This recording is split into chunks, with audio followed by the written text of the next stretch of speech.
السلام عليكم، أنا خلف. اليوم عندنا فيديو جديد، وزي ما هو واضح بالعنوان راح نتكلم عن نظريات مرعبة، وتحديدا راح نتكلم عن الإنترنت المظلم. وقبل لا نغوص بالموضوع اللي عندنا اليوم، سيداتي سادتي، أعطوني الإنترو.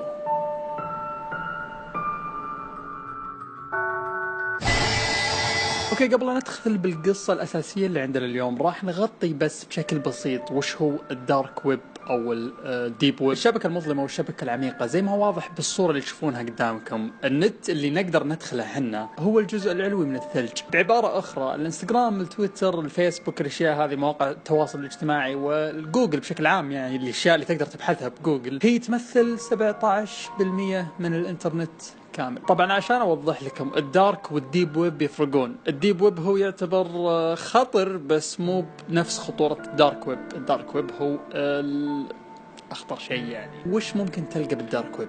راح تلقى ناس يبيعون اسلحة، راح تلقى ناس يبيعون مخدرات، راح تلقى ناس يسوون تشايلد بورنوغرافي، ماني مترجم الكلمة هذه لانها مقرفة، وراح تلقى ناس يبيعون اجزاء بشرية، وراح تلقى ناس يبيعون جزر. ماني قاعد استهبل ترى، صدق في ناس يبيعون جزر بالدارك ويب. بالدارك ويب بعد معروف عنه انك تقدر تأجر قتلة مأجورين، يعني بكل اختصار تدفع الواحد وتوصيه انه يقتل واحد. بعد من الاشياء الغريبة اللي لقوها بالدارك ويب هو انه في وصفات الكيف تقطع اجزاء الانسان وتطبخه هو حي. يعني وش جمعته من الكلام اللي قلته؟ الدارك ويب هو مكان ما حد مننا يبي يحاول يتصفحه الا الملاقيف. باختصار، الدارك ويب هو مكان افتراضي خطر وممنوع لاغلب الدول. يعني ممكن لو حاولت تدخل الدارك ويب بامريكا والاماكن هذه ممكن يعتقلونك الاف بي اي وراح تروح فيها. والقصه اللي عندنا اليوم تتكلم عن يوتيوبر ايرلندي باسم ابسكيور هورر كورنر. الادمي هذا قدر يدخل الديب ويب وحمل اللعبه هذه اسمها ساد سيتن او الشيطان الحزين. اوكي، اللعبه هذه ما لها مؤلف، ما حد يعرف مين المؤلف حقها، واللعبه موجوده على اليوتيوب. الادمي هذا سوى عنها تختيم، وصدقوني ولا واحد منكم وده يروح يتابع التختيم هذا لانه يخوف بمعنى الكلمة. هذا اللي نقول لكم. ما تشوفون بالصورة، اللعبة ما هي واضحة أبد، يعني اللعبة أبيض على أسود، على يعني شوي اللعبة غريبة، ما حد فاهم وش السالفة. لكن اللعبة فيها أصوات تخوف مرة، وأنا ما أدري شلون بنام اليوم وأنا مسوي الريسيرش هذا. لكن الآدمي هذا هو كان يلعب اللعبة هذه، سمع أصوات كثيرة، أصوات تخوف، وشاف رموز مبطنة ما فهم وش معناها طلعت له بالشاشة، وقاعد يسجل اللعبة. طبعا بالأخير جته تهديدات كثيرة وهو باللعبة، تهديدات من الصوت والأشياء هذه. بسبة التهديدات هذه الآدمي خاف، سكر اللعبة، حذف اللعبة، سكر الموضوع، رفع المقاطع اللي صورها باليوتيوب، والفيديوهات انتشرت. المهم يوم انتشرت الفيديوهات هذه ناس كثير قعدوا يحللون اللعبة هذه، قعدوا يعني يوقفونها فريم، يعني يوقفون كل شوي ويشوفون الرموز اللي موجودة بالشاشة. في ناس كثير قدروا يعكسون بعض الأصوات اللي موجودة باللعبة، وطلعت كلمات تخوف مرة، كلمات لها علاقة بالشيطان والأشياء هذه، أشياء ما يصلح أقولها هنا. بعد في رموز كثيرة طلعت بالشاشة. الرموز هذه في مبرمجين قعدوا يقرون الرموز هذه ويعرفون يعني وش أصلها وكيف كونوا الرموز هذه. طلعوا عبارات كثيرة، وبقرأ لكم العبارات هذه الحين. العبارة الأولى تقول أستطيع أن أتعقبك، I can track you بالإنجليزي. العبارة الثانية تقول حظا موفقا أو good luck. العبارة الثالثة واللي هي انكتبت على شكل حروف، يعني تقدر تقراها من داخل اللعبة مو برموز، مكتوب أنت وحيدا. والرمز اللي تحت العبارة هذا يدل على أن الكلمة تعني مدفونا.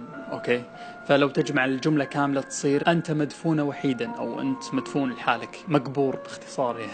العبارة الرابعة تقول أنت في قائمتي أو you are on my list. العبارة الخامسة تقول 5 ضحايا، وحاط سمايلي فيس، وجه يضحك، 2 مدبلهم يعني. العبارات هذه مو بكلها لها معنى، ما راح تفهم وش السالفة بالضبط لأنه العبارات يعني من اللعبة كاملة ناقصة، فهذه بعض العبارات اللي لقطوها وقدروا يترجمونها. العبارة السادسة تقول الجحيم 3 ستات، واتوقع اغلبكم يعرفوا ايش معنى 3 ستات هذه. 3 ستات هذه اللي ما يدري يعتقدون انه هذا مولد ابليس. العبارة السابعة تقول الناس الحزينين ماتوا.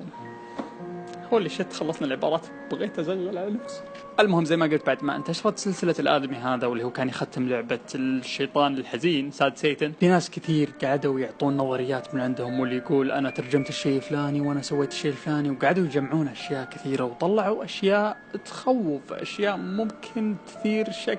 يعني أغلب اللي شافوا الفيديو هذا، فناس كثير شكوا وقالوا إنه اللعبة هذه أساسا اللي ألفها هو صاحب الفيديو اللي نزل اللعبة هذه، سواها على أساس بخوف الناس وكذا، وكلموه وقالوا له اعترف انك انت سويت اللعبه هذه. قال لهم لا انا ما سويت اللعبه هذه، اللعبه هذه موجوده على الديب ويب، وبعد ما حذفت اللعبه هذه ما قدرت القاها ابد بالانترنت، فضيعت اللينك. يعني مو بانه في شيء غامض ظهر، ففي ناس مختصين بالانترنت والاشياء هذه بالكمبيوتر والبرمجه والخرابيط هذه، فتواصلوا مع الاساس بيطلعون اللينك الاساسي للعبه هذه اساس بيعرفون وش سالفتها. وفي ناس كانوا يقولون ان اللعبه هذه كانت تخطيط بين راعي اللعبه واللي هو اللي سوى الفيديوهات، انهم يبون يسوون حدث غامض يخلي الناس يتعلقون باللعبه هذه، لدرجه انه اذا نزل اصدار جديد للعبه او شيء يعني شبيه، فالناس يروحون يشترون اللعبة هذه وصار عندهم سوق، يعني يقدرون يسوقون اللعبة على ناس، على جمهور. طبعا الآدمي هذا نفى الشيء هذا مرة ثانية وقال لا أنا ما لي أي علاقة باللعبة هذه، اللهم إني أنا لعبت وسجلت وخفت وحذفت اللعبة. وعلى فكرة صاحب المقطع ما انتبه للرموز اللي قريناها تو، يعني هو لعبها بس انتبه للصراخ اللي موجود والأشياء اللي تخوف اللي باللعبة. وبعد إذا أنت ناوي تعدل نومك يعني راح تابع مقاطع اللعبة هذه. وهذه النظرية اللي عندنا اليوم. أتمنى الفيديو عجبكم، أعطوني رأيكم بالكومنت، أبي أعرف يعني وش